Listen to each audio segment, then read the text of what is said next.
am pleased to announce that Maple Stargirl is ready for Lenna's Inception perfect ending seeded run. Take it away, Maple. Alright, hello there everyone. My name is Maple Stargirl, Maple Girl, Stargirl, just Maple, any of that's fine. This is gonna be Lenna's Inception perfect ending seeded. This game is chaos. There is going to be a heavy amount of randomization in this run, as this game just has a lot of randomized elements. And since this is a blind seeded run, I will be manually putting in the seed, but I will know next to nothing about what is going to be happening throughout the run. So, they're randomly generated seed I've seen like 4 times. So, going to give a quick countdown, and then we are going to be off, because it's much easier to explain just everything that happens in this game during the run. It's still really not easy to explain. So, 5, 4, 3, 2, 1, go. Oh, I kinda like that boss order. Not perfect, but definitely good. So, starts off, that's Henrietta the chicken. She's gonna be guiding us to the Elder's Cave. Lenna's school has been sort of scrambled by some sort of glitchy thing. And you may be wondering how I could tell the boss order from the starting screen. The order that the, also it's dangerous to go alone. The order that the students at Lenna's school are seated in sort of reflects the order of the bosses for the dungeons, and also reflects what dungeon items I'll be getting when, because each dungeon item is tied to each boss. Dungeons 1 and Dungeon 8 always have the same item and boss in them, but the other 6 are randomized. Okay, good layout for D1. The dungeon layouts are also completely randomized, which makes things even more chaotic. Oh yeah, I forgot to say, this is Lance, the hero kid. We're gonna teach him how to use a sword, except he's gonna die because a fridge fell on top of him. So that's 8 fridge that fell down from the ceiling and summoned all of these monsters. So this is the dungeon item room. We'll be seeing 8 fridge every single time, along with a horde of monsters that have a different color than normal. That means that they will have twice as much HP as normal, and also will have, depending on the color, a different sort of additional effect. I want to see green and brown as scarcely as possible, because green enemies heal periodically, like every few seconds, and brown enemies explode every few seconds, and explosions deal a freight train of damage. Also, I need to grab 20 coins real quick. I've got 19, that should be fine. Should be able to find one more. Because I need to buy a tunic from Andres the Bear. But here's Paige, she's the librarian. She's going to tell us where the other dungeons are on the west side of the island. She hopefully won't be a problem in this run. I say hopefully won't be a problem because this is perfect ending, so side quests are going to be a thing. I was going to be very upset if there's not a single coin in those bushes.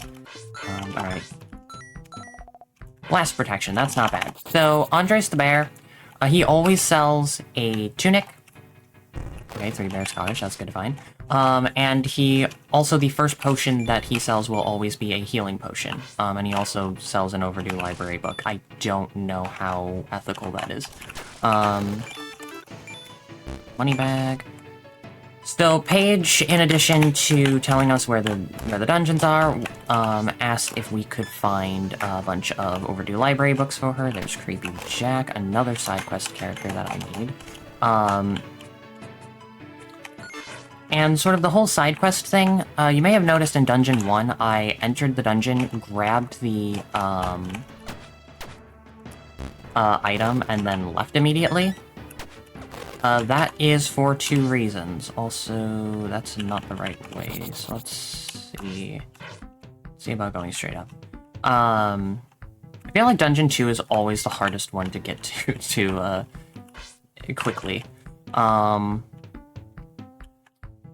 But it's faster to backtrack through the dungeons for the boss fights anyway, once you have the Dungeon 8 item. And also on top of that, there's another little thing. So I need to finish a bunch of side quests to get specific items that I will be using in the boss fights to get the perfect ending. And it just so happens that I need to help Paige... Okay, wow, there's the office. I need to help Paige find 12 of her 16 overdue library books. 4 of the 16 are always in the same spots, one of those being the one Andres is selling for some reason. Hopefully I won't have to get the, all 3 of the other 3. One I'll definitely be grabbing because it's literally right on the way. But now we're finally into Dungeon 2. While that was a little bit of a wonky trek to get here, I did find 3 of the 4 West Side side quest characters, which is really good. I just need to find Thirsty Person, and then I have them all. Thirsty Person, the Office Worker, and Creepy Jack are sort of all part of a side quest trading quest line. Also, Lighter, that's really good. The Lighter is sort of like the movement increase item, and it also sets everything on fire. And D3 is right here. That's very handy. Okay. Not a terrible layout. Okay, then. So this is... Okay, this is going to be the dungeon where I get the bow. I'm happy about that, because in Dungeons 1, 2, and 3, the boss fights are 1 phase. 4 onward, the boss fights have 2 phases. And because 6 of the bosses are randomized when they show up, it's possible for a lot of them to have 2 phase fights. The boss of the bow dungeon is one of the scariest fights there is when he's got 2 phases. I just realized I can warp all the way up here. Alright, let's see. Can I get back up, over, and around? Yes, I can. Also, another little note about the overworld, just overworld traversal in this game. The route to the next dungeon, will be blocked off, there's a book, by some sort of obstacle that can only be, passed by the item from the previous dungeon. So, like, those targets, to get here, you can only break those with a bow. The ice crystals, I need to get to Dungeon 3, I needed the lighter. Okay, we got... Well, this is interesting. Dungeon 4, you get dropped into instead of going through the front door. That was the chairman of the Bankers Guild. He's a real bad guy. We're gonna be fighting him later. Sure, let's do this. I'm bad at these block puzzles, so hopefully nothing goes too poorly. I would appreciate it if that spider would get out of my way, though. So, also, another thing about Dungeon 4 onward is every dungeon after... Well, every Dungeon 4 onward has a secret room. And there's one specific item that can show up in one of the secret rooms that I really am going to want to get my hands on, because it is a single-use item that will let me one-shot any enemy, and that includes the most difficult boss in the entire game that is a 4-phase fight, and is just monstrously difficult compared to, like, every other fight in the game. So I definitely want to get that. That was a really good D4 layout for finding the secret room, because that was the little box thing. Alright, let's see. I don't have swim yet. I need to stop acting like a dude. There's another book, so I need to remember... Okay, I can grab this one. Book 1 south of the guild. Wait, I don't forget that. I need to go to the bridge.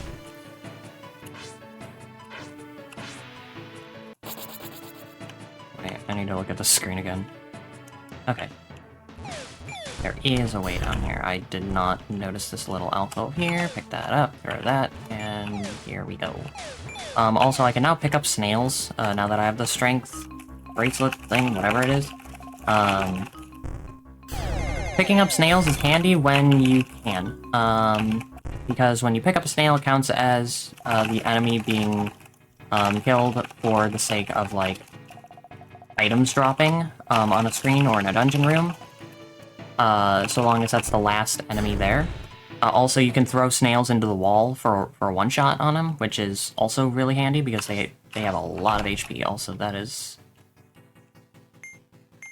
another book. Alright, 7. And Potter and Tunley. Potter and Tunley NPCs who are running a potion and tunic shop, and they need help finding their little sister, Tressa, because she ran off somewhere and is supposed to be helping with the shop and hasn't come back, so now there's a whole long side quest with tracking her down. Then she's gonna give us I think a patent? I don't remember. Alright, Dungeon 5. Second room of Dungeon 5, pretty much always filled with spiders and locked doors, that only open after you defeat all of the spiders. Okay, so this is gonna be the swim dungeon, which means I'll be getting my hands on the fish leather shorts, because everyone needs a nice pair of fish leather shorts in order to swim. That is the rule. Let's go up here. Throw that snail, throw that snail. Well, I'm on half a heart, which is not ideal, especially since this snail has a poison trail, and if I step in it, then I will be on critical health. So one thing about the way HP works in this game, you don't immediately die when you drop to 0 heart. Ow. You're put on critical HP like I am right now. If you get hit here, then you do die. If you don't and stay alive for long enough, then you regain, I think it's half a heart. I'm gonna just break those pots and get a bunch of hearts before doing this. Okay, these are the most obnoxious enemy that can show up in item rooms. These are pyromelians, we call them Lizrobes. They're really obnoxious because they shoot fireballs in item rooms. They have 6 HP, I think, and also will just teleport if they see you. So I'm glad to get through that nice and quick. Let's go over here. Of course I can't get through there easily. So I'm going to assume that it's this way. Huh. You know, I'm gonna just go back. I'm gonna just go back to this screen and see what I can make work. Yep, okay. Over this way. Here, swims over here. Dungeon 6 I'm a little worried about. It's because Dungeon 6 always thinks it's hilarious to be mean to me. So let's see. Why did I go back here?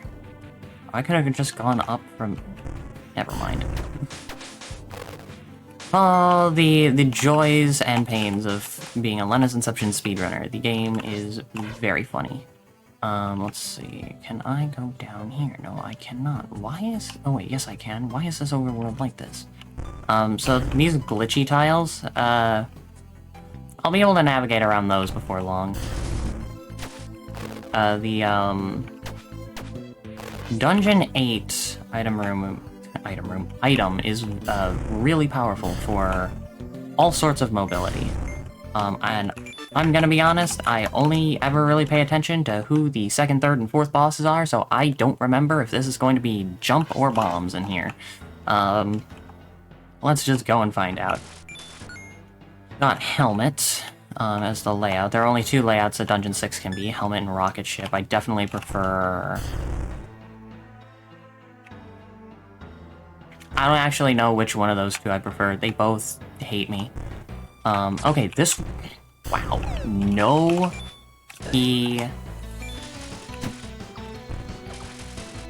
Dungeon 6 is not common, but much appreciated right now.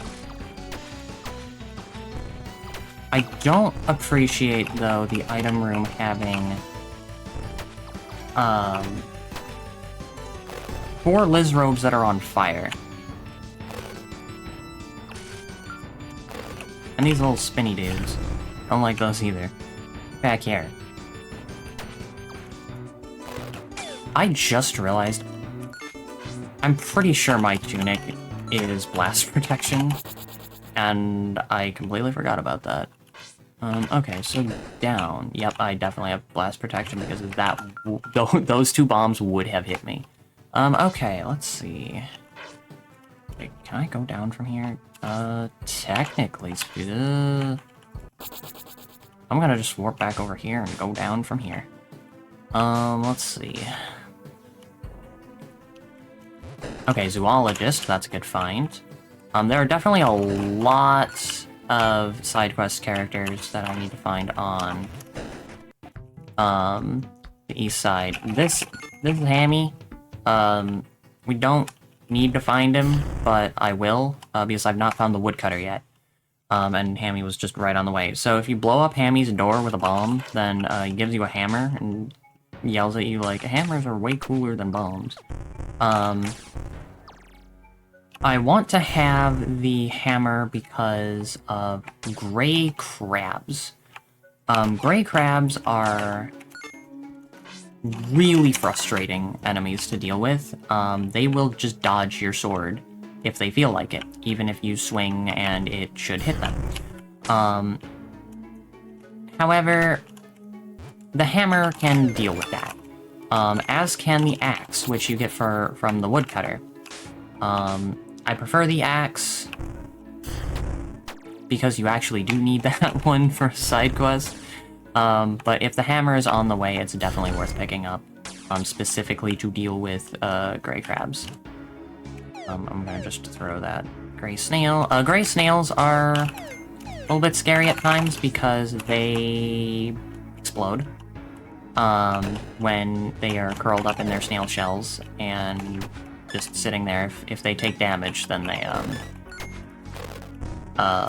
explode. Not really anything I need to worry about with a blast protection. I need the meteor. But still stressful to deal with. Alright, going to deal with that gray crab very swiftly with the hammer. Grab the green key. Dash. Oh, this is not a fun layout. What in the world? This is one of those going all around the world type dungeons. Okay, over 2 and up 1. That should be the spring. Look at these block puzzles. Why does the game keep demanding that I do them? Alright, let's... Here. Get out of my workspace, gray crabs. I'm trying to solve a puzzle badly. There we go. Should be over 1 more. No, it's up 1. Okay, I can read a map. There we go. Oh, hopefully they're not floating enemies. Oh yeah. There's 1 guy.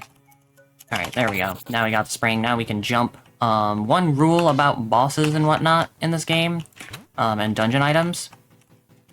The spring for jumping has to appear after the fish leather shorts for swimming. Because it would be possible to just,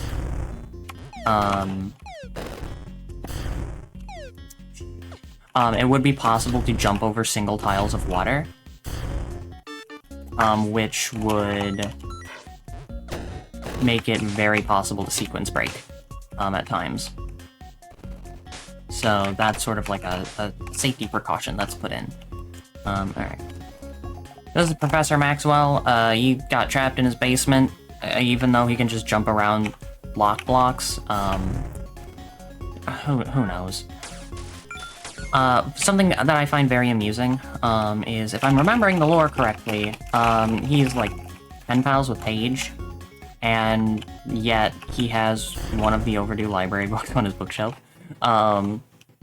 Also, he's going to tell us that he got trapped in his basement when his former lab assistant turned against him and used this earthquake machine against him. And his former lab assistant was Delvin, who was that guy on the bridge, who programmed into the phone the locations of the East Side dungeons.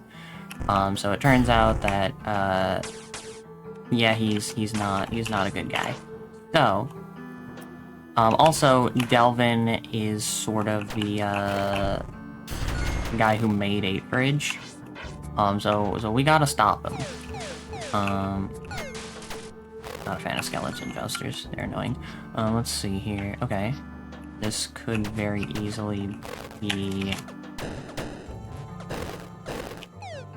blue key, nice, that's good.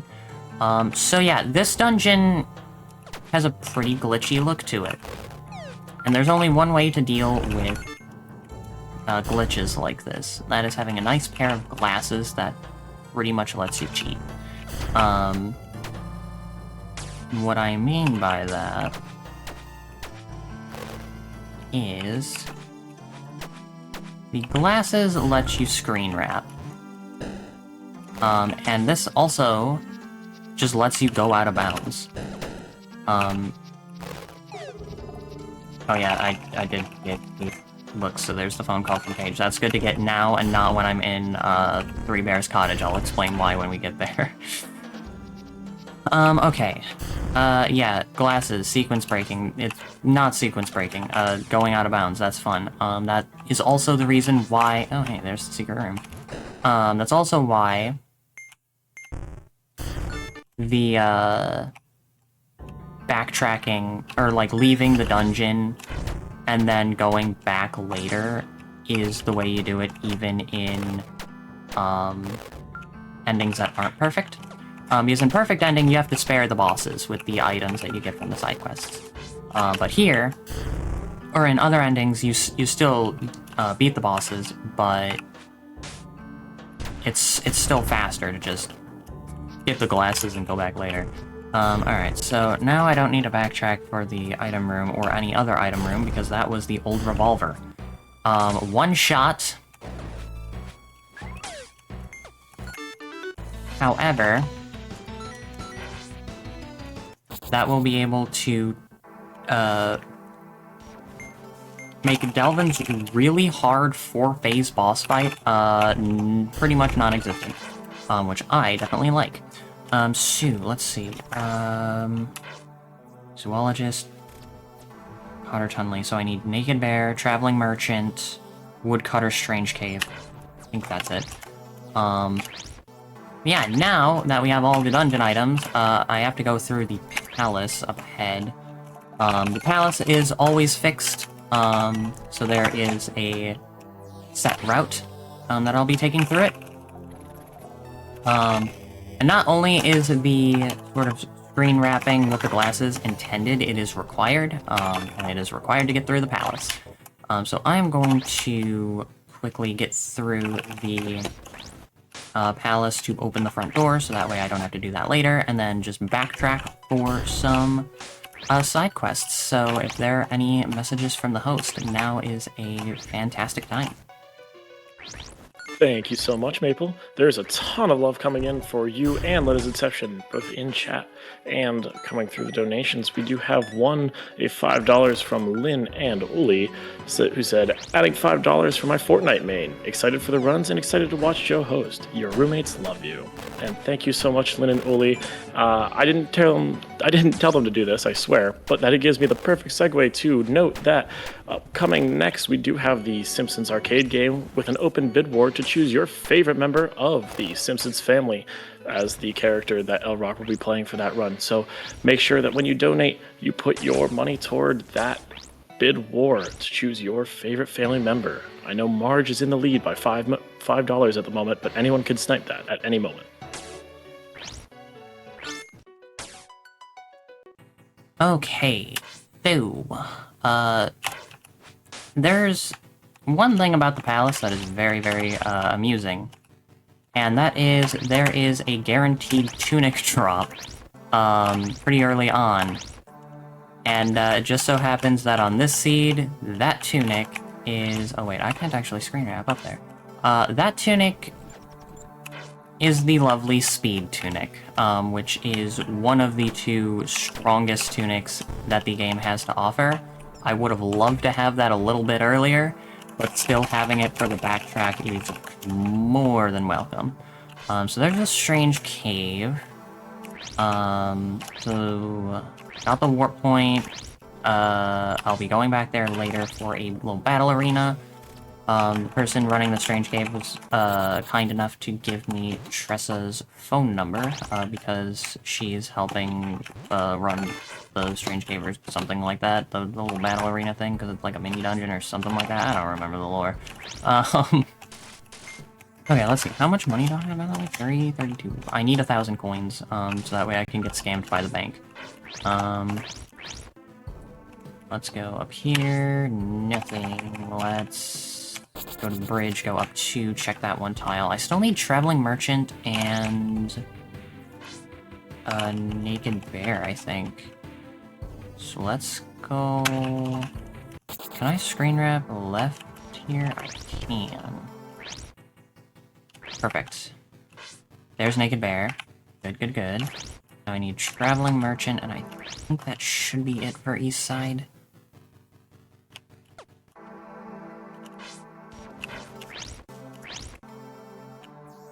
I think I found maybe... Yeah, now I think I'm pretty sure I have found all of the Traveling Merchant's tiles, except for the first one, because you have to find him 4 times, and then he'll give you a fancy book. Unfortunately, he's being quite elusive this time. So let's go over here. Fortunately, I've got, like, pretty much everything done for, Yep, there he is. On the last tile I checked. Gives me a tunic and water potion. Am I money-wise now? Dang, that's unfortunate. You strength? No, you're fire. Of course you're bad tunic. Why would I expect anything good from that guy? Alright, let's see. Now I need Thirsty Person, but first I'm going to go to the librarian. Good old Paige. Talk to her. She's like, wow, you found so many books. And now she's coming with... Find the last 4. Call Tressa. She's like, the librarian will hear me. And now she's at the guild. Let's see. Where was the guild? Speaking of which, I need to go down here, grab that book. Now I just need Thirsty Person, and then I'm pretty much set for, like, effectively go mode. Now, let's see. Bridge. Go down. Nope. Gonna just check these easy-to-check tiles swiftly. And warp up 1. Nothing. I'll check 2 to the right just because I would hate for, like, 1 tile in the middle of nowhere. Be the one that I need, and I just didn't check because it was 1 tile, and I'm like, well, that's not worth checking. Actually, it could have been. Alright, let's see. Well, I guess I'm not going up there. I kind of messed up the screen wrap. There we go, nothing there. Oh yeah, coming up before long is going to be the actual 1 instance of unintended gameplay. That's to go. The bow. Oh, there's Thirsty Person. Oh yeah, the first, potion that the Traveling Merchant, is selling will always be a water potion, which we need to give to Thirsty Person. And then they will give us a paperclip that we give to the office worker for, a 10. Now, let's see. You know what, I'll do this now. So this is Three Bears Cottage. The one instance of a glitch. So, the way this works, this is the hide-and-seek minigame.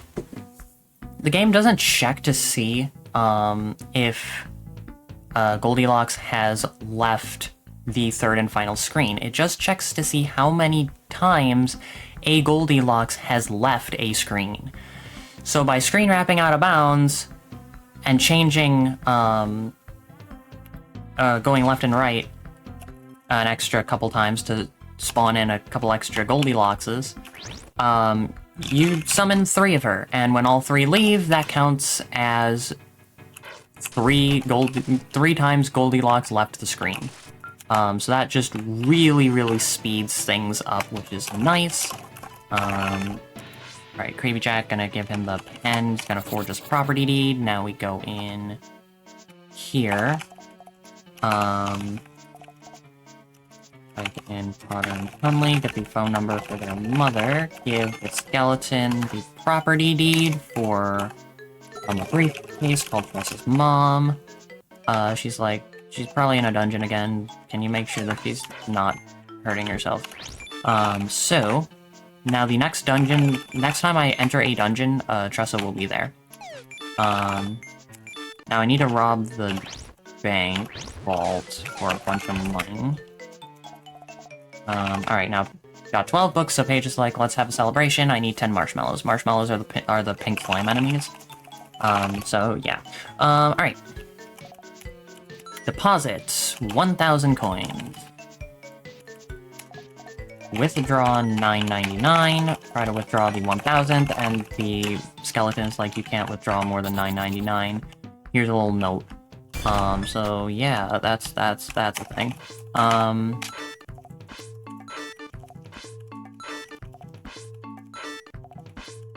Grab some healing potions, and now let's see.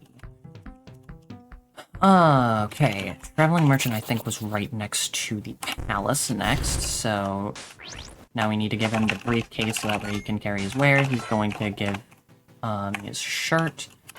That was woodcutter. Actually, it'd be better if I go here. Up and around, over, up 3. Nice! That is pretty good.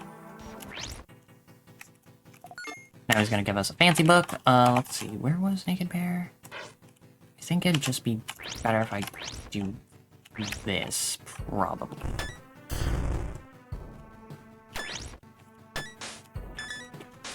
Lenna, please. Alright, gave him the shirt, and he gave us Claw in return, so now we're gonna go give the Claw to the zoologist, who is down here. And she's gonna give us the binoculars. Let's see. Alright, cool. Now, Strange Cave time. So, the second wave is always 4 marshmallows. So I'm going to defeat 3, leave, go back in, defeat 3, leave, and then play it out. So that way I have the 10 marshmallows for Paige. Her little side quest. So this is just a bit of a lengthy combat arena, so, if there are any messages from the host, now is a fantastic time. Absolutely. Thank you so much, Maple. There's a lot of love coming in chat, and I tell you what, I am really enjoying. There's a lot of talk of the ins and outs of this game in chat, and I'm loving that too. I'm learning a lot. But in short, I wanted to talk about the Hugh Lane Wellness Foundation, in which we are raising money for this weekend. The Hugh Lane Wellness Foundation is a Pittsburgh-based nonprofit working to improve the health and well-being of LGBTQ+ and HIV-affected communities across southwestern Pennsylvania. Through their programs, including free legal aid clinics, youth and family services, community health support, and affirming wellness initiatives, they serve thousands of individuals each year with a focus on equity, dignity, and belonging. And that Hugh Lane Wellness Foundation fund that we are accruing this weekend is almost at $1,100. We are less than $20 away. So if you are loving this Lenna's Inception run as much as I am, get those donations in and share it with us. And oh wow, it's been so good so far and can't wait to see the rest of it. Back to you, Maple.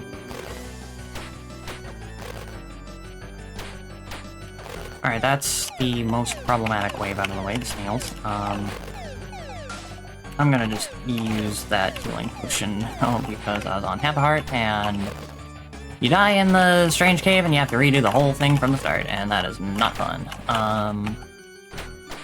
Having a speed or strength tunic for this speeds it up so much, because obviously with speed, you move it like double time. And the strength tunic, you deal double damage. In my opinion, strength tunic is just ever so slightly better than speed, but they're both, like, ridiculously good for speed runs.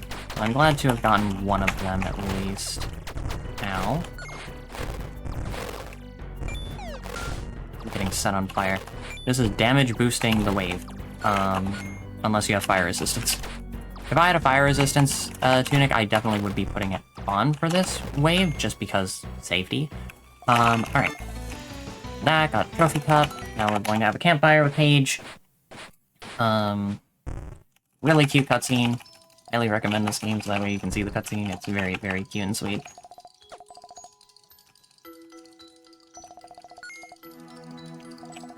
Pretty much,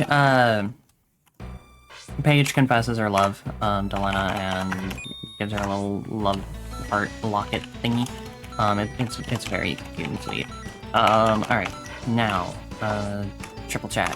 Got 7. Alright, here we go. Boss rush time. Want to give a quick little, minor flashing lights warning, for the boss rush. I was not mashing correctly. I'm glad that I did not get bodied for that. Whenever the bosses take damage, they will flicker slightly, so I just want people to be aware that there are minor flashing lights for pretty much the remainder of the run. So here we go. First up, Archangel Hadasaya. You can fight the bosses in any order you want. And also, because I have the old revolver already, this means that I can just go in and find and fight the bosses instantly, without having to do any sort of, like, searching the dungeons, which is nice, because sometimes that can get really chaotic and really irritating. Hadasaya is one of the longest fights. Even though her first phase, she only takes 2 hits, instead of the usual sort of, like, 3, being pretty much the standard. Unfortunately, her first phase is also kind of an auto-scroller. She goes through this whole set of attacks that you have to navigate through. Then finally she turns into a bunny or something like that, and that's when you can whack her. And then the second phase is way faster. Second phase is pretty much just attack, she's gonna yell and summon an army of bats from the ceiling, rinse and repeat, and then use the power of compassion to spare her. That's not exactly how I wanted to do that, but it should be fine. There, run around, because when she screams, she throws you into a wall. But if I get hit into the wall that I'm already, like, that's right next to her, then that's ideal. Power of compassion. And now there's going to be a phone call from the prince saying you can use the power of compassion, pretty much. Now that little memory token thing, there's usually a cutscene that shows up. However, if you open up the map and warp away before the cutscene starts, then you can skip it. that cutscene is pretty much revealing that Lenna is actually the mother of the Archangels, and got turned into a human by Average. Sue... Oh, hey, there's the buoy. Oh, Tentalucius. Okay. Yeah, I guess bombs were indecent, weren't they? Alright, so... This is... a little bit of a doozy of a fight. That should be good.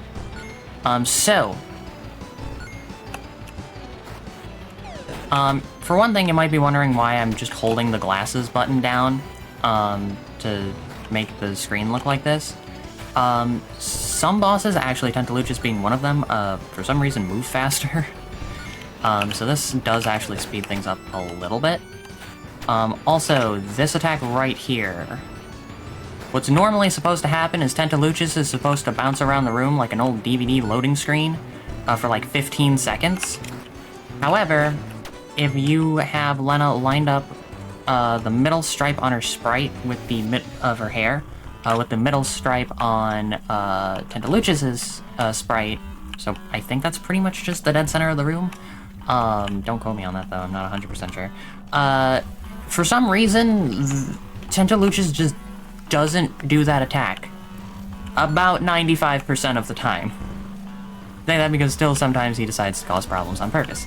Also, his second phase, he turns into a UFO, and shoots a bunch of energy balls. You pretty much throw a bomb into his tractor beam like that, but since we want to spare him, we're not going to do that, and we're going to give him one of the things, I'm not sure which one. Much like the dungeon item and the boss being fixed, which item you use to spare the bosses of Dungeon 1, and actually I'll do that one later. Yeah, I'll do this one. The items used to spare the bosses of Dungeon 1 and Dungeon 8 are also always the same. You always use the glitch log to spare Hadasaya, and you always use the binoculars to spare Azraflail, who's the boss of Dungeon 1. Also, Archangel Catsiel, Murder Tabby. She's a cat. So...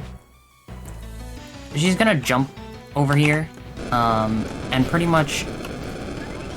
keeping Lenna up against the wall like this when Catsiel does her jump attack means Catsiel will always jump over here. And I want her over here for the second phase, because in the second phase, she's not actually going to move at all. Because her second phase, she turns into an old computer.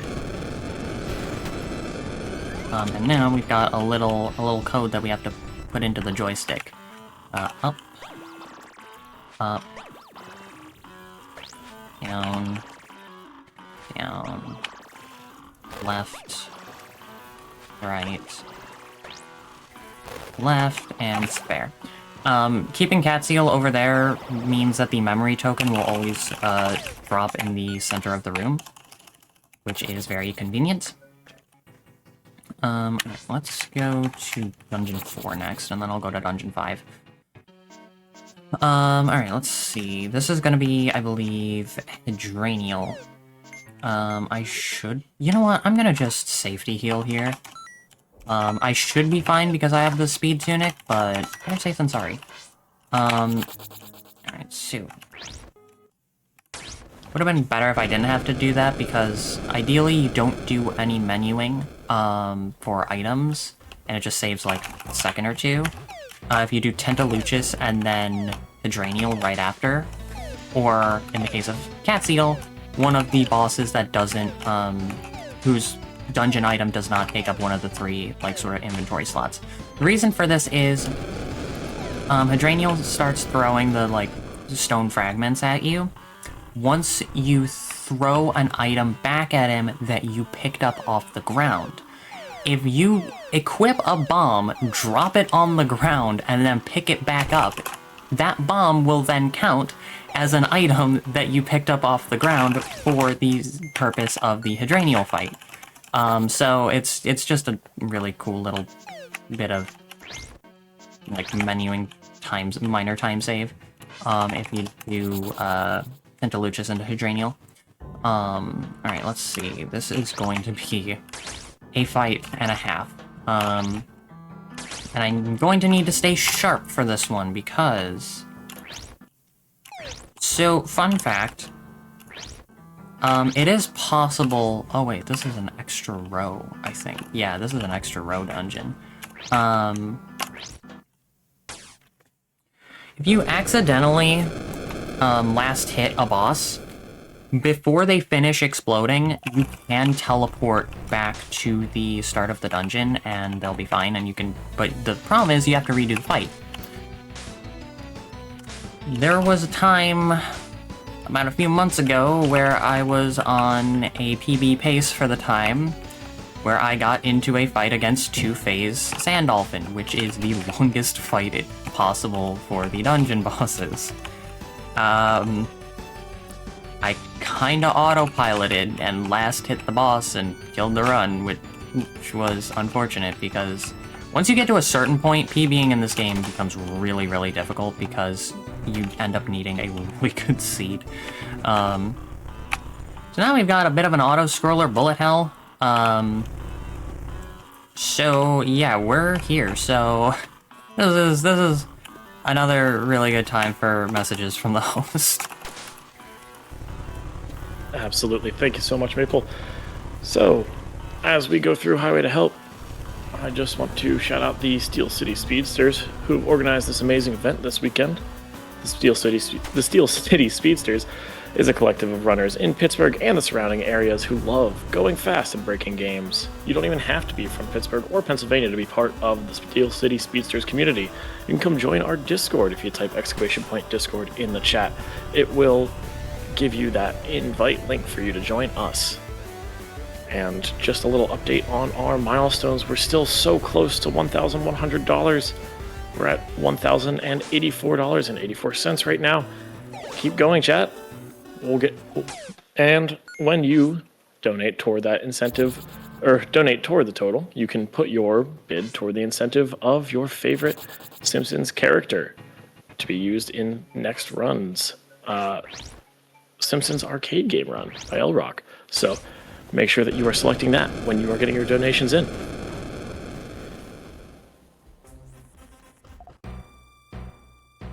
So after I did that whole explanation of how I lost a PB to autopiloting on Sandolphin Two-Phase, I almost autopiloted on Sandolphin Two-Phase anyway. For some reason, I'm really prone to doing that on that fight, so I need to always be sharp on that one. So this is Azure Flail. It's not really that tough. Hence why she's the boss of Dungeon 1. But now we are not too far off from the end of the run. I believe there should be only 2 more bosses left, and they are both one-phase fights. And then there is the final boss rush, where there are going to be 3 fights, all in a row. That's not ideal. Let's go this way and see. Okay. Here's the giver of unwanted gifts. Santaquil. Santaquil, I would have really preferred it if it was like... if Sandolphin had been here, and then... like, Dungeon 4 had been Santaquil, because then I would have had one phase on Sandolphin, the longest fight, and Kerbatin, the second longest fight, and probably scariest 2-phase. Santaquil's second phase is so short that literally as soon as it starts, you can spare him. However, you can spare him really early in the 1 phase as well, because, like, as soon as you get that second hit,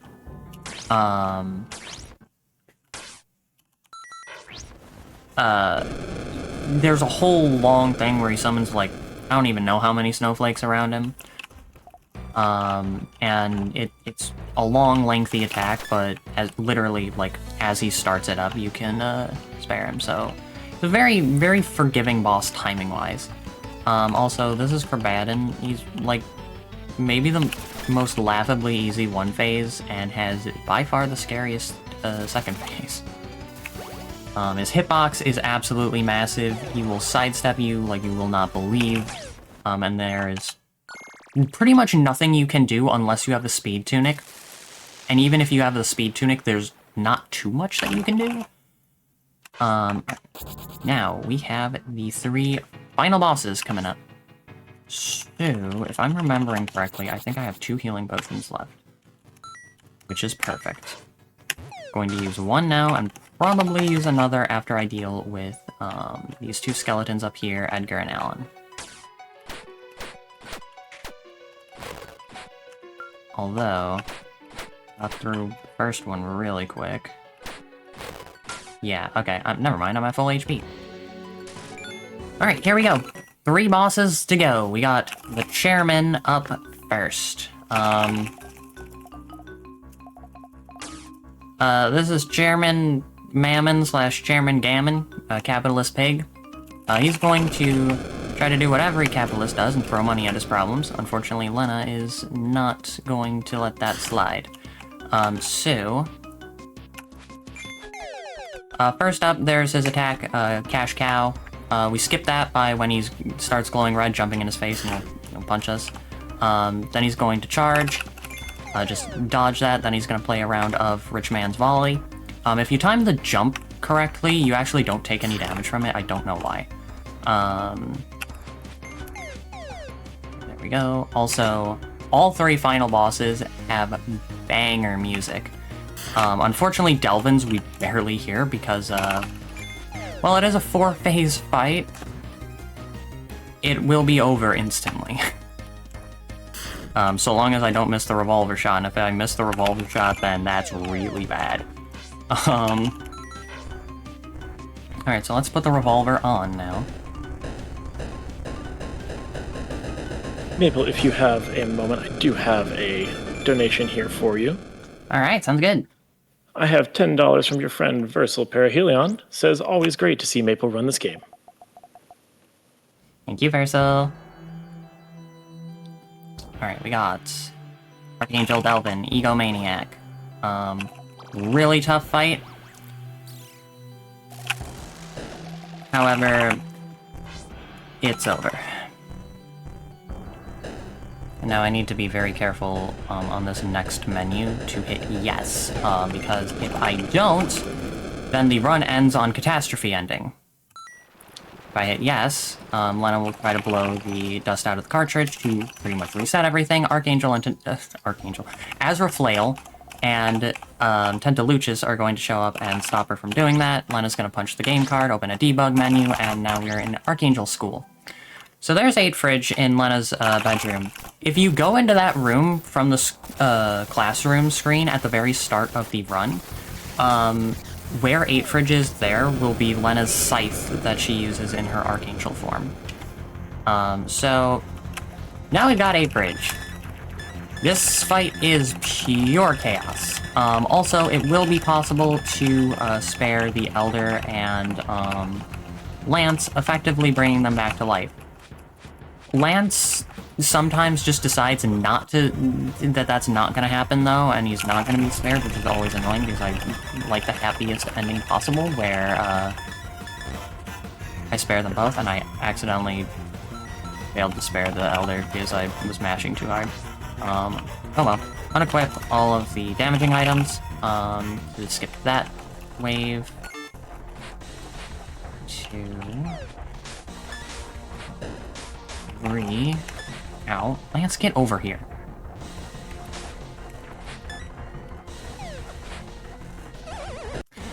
Okay. There we go. Alright, at least we got Lance safe. That's good. That's good, because that means that we have saved, Yowie between Lance and the Prince, and that is... we always want to do that. Alright, now we're getting attacked by, the UI and the dungeon wall. Now we have to blow up Lance. Also, that's Lenna's Archangel form. Looks really, really cool. Now... alright, cool. Time is going to be in, like, 3 seconds. Time.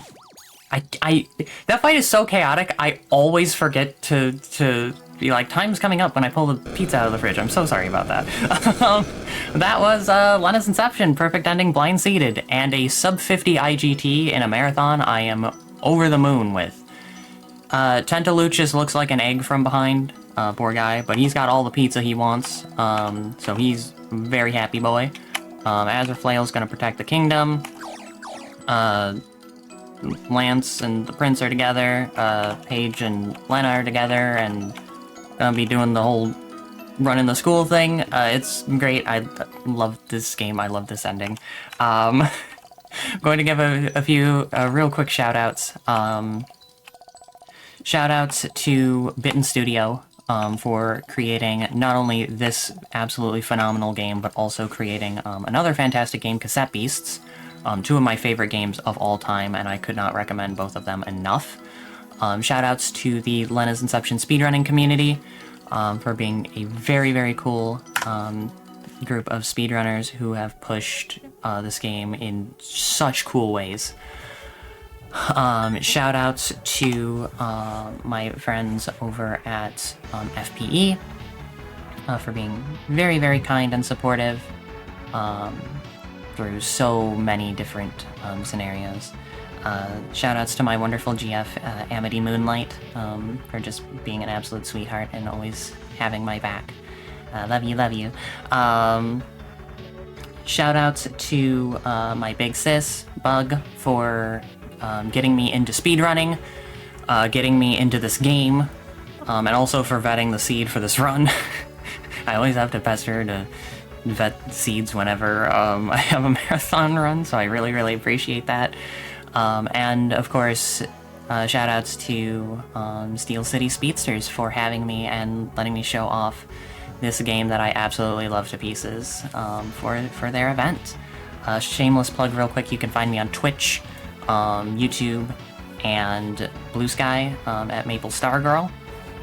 I do all sorts of speedrunning stuff with indie games, Super Monkey Ball, Sonic, the whole works. Yeah, thanks again, Steel City Speedsters, for having me. This was an absolute blast.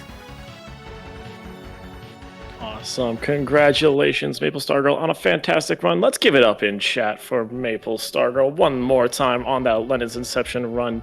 Absolutely incredible stuff. Thank you so much.